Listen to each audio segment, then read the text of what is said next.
नमस्कार, मैं प्रिया। आप देख रहे हैं लोकल 7 न्यूज। मैं हूं आपके साथ प्रिया। आज आपके लिए लेके आए हैं आपके इलाके की बड़ी खबरें, एक्सक्लूसिव ग्राउंड रिपोर्ट्स और वो बड़ी खबरें जो आपके लिए जानना बेहद जरूरी है। तो आइए नजर डालते हैं आज की इस खास खबर पर। पुलिस थाना हमीरपुर के तहत आने वाले शासन का क्षेत्र में एक नाबालिग युवक की दरिंदगी का शिकार हुए 45 वर्षीय महिला के शव को नेशनल हाईवे पर रखकर ग्रामीणों ने चक्का जाम कर दिया। महिला के साथ हुए इस दरिंदगी को ग्रामीण किसी भी सूरत में बर्दाश्त नहीं करेंगे।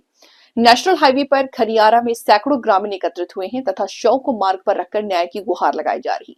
इस जघन्य अपराध के बाद ग्रामीणों का गुस्सा फूट पड़ा है तथा मृतक महिला को न्याय दिलाने की मांग हो रही है। ग्रामीणों ने नेशनल हाईवे पर महिला के शव को रखकर आरोपी को मौके पर लाने की भी जोरदार मांग उठाई।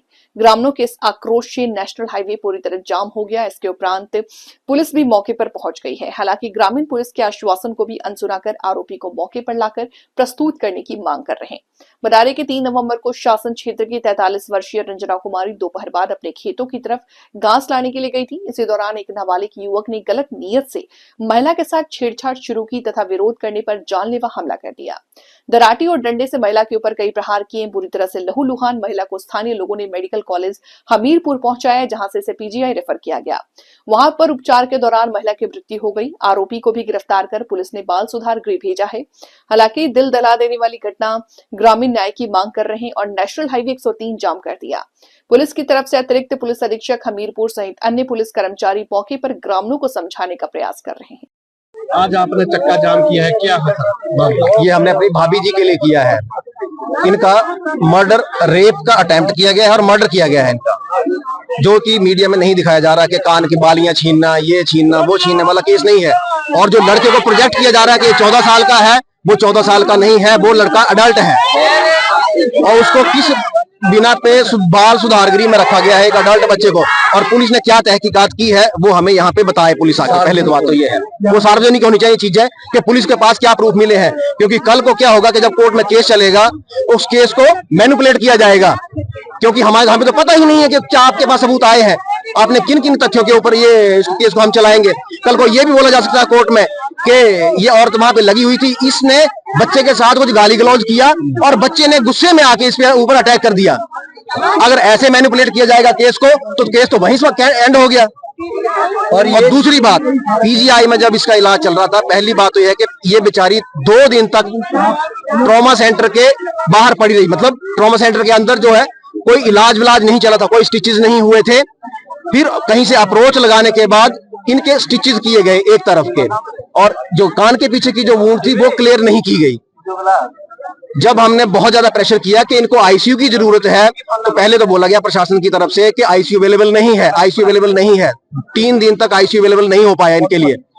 जब चौथे दिन इनके लिए हमने वहां कहीं से अप्रोच लगा के आईसीयू का अरेंजमेंट करवाया, इनको आईसीयू में शिफ्ट किया गया और वहां पे इनका इलाज चला। लेकिन वो तब तक बहुत देर हो चुकी थी, क्योंकि जो इन्फेक्शन था वो इतनी गंदगी थी हॉस्पिटल के अंदर कि वो इन्फेक्शन जो था पूरा बॉडी में फैल चुका था। तो उसके बाद इनको बचाना बिल्कुल ही मुमकिन नहीं था।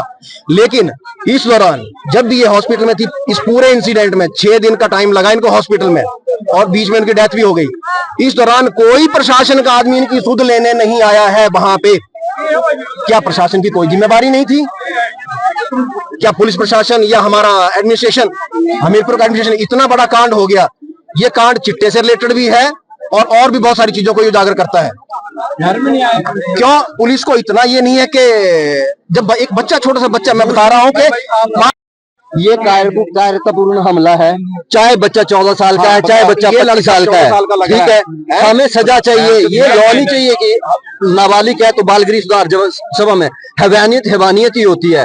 जो किसी ने मारा है, अगर उसी तरीके से हम उसके साथ करते हो, हमारे में कोई डिफरेंस नहीं रहता।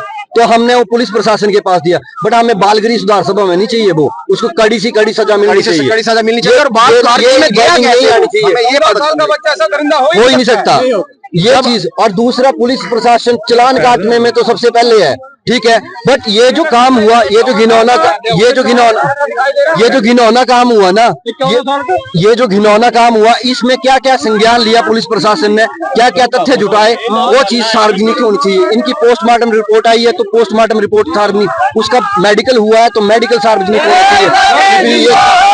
हमारी मांग यही है कि यहाँ ये नहीं मिलेगी, पुलिस प्रशासन यहाँ नहीं आता और सार्वजनिक क्या क्या तथ्य उन्होंने जुटाए हैं, क्या क्या तथ्य नहीं उन्होंने जुटाए हैं। बीमारी एक इंसान के नाते की बात करना चाहता हूँ आपसे। मेन बात ये है, एक मतलब बीमार बंदा होता है ना, खत्म हो गया, बोलने बीमारी थी उसको। एक डेथ केस, मर्डर केस हुआ है, प्रशासन का बंदा कोई नहीं यहाँ पहुंचा। जिस बंदे के ऊपर इल्जाम लगा हुआ है वो बंदा 14 साल का घोषित किया जाता है। आज तक मीडिया में, कल 4 दिन से फेसबुक में मैंने कहीं देखा हो कि उसको 18 साल का या 2 साल फेल हो गया बंदा, उसको मान लेते हैं हम।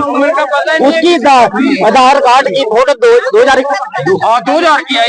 की उसके आधार कार्ड लगा हुआ है। जिस सरकार ने, जिस इंसान ने 14 साल बचाओ 14 साल का, आप देखिए 14 साल का है, जेड़ा बच्चा पैदा करता हूँ मैं खुले मंच गल निकल जाता है। तो ये थी आज की हम खबर, वो हर अहम जानकारी जिसे जानना आपके लिए बेहद जरूरी था। अगर आपके पास है कोई खबर, मुद्दा या सुझाव तो आप हमें जरूर बताएं। हमें फॉलो करें सोशल मीडिया पर और देखते रहिए लोकल 7 न्यूज, क्योंकि खबर वही जो आपके करीब हो। मैं प्रिया आपसे लेती हुई इजाजत, नमस्कार।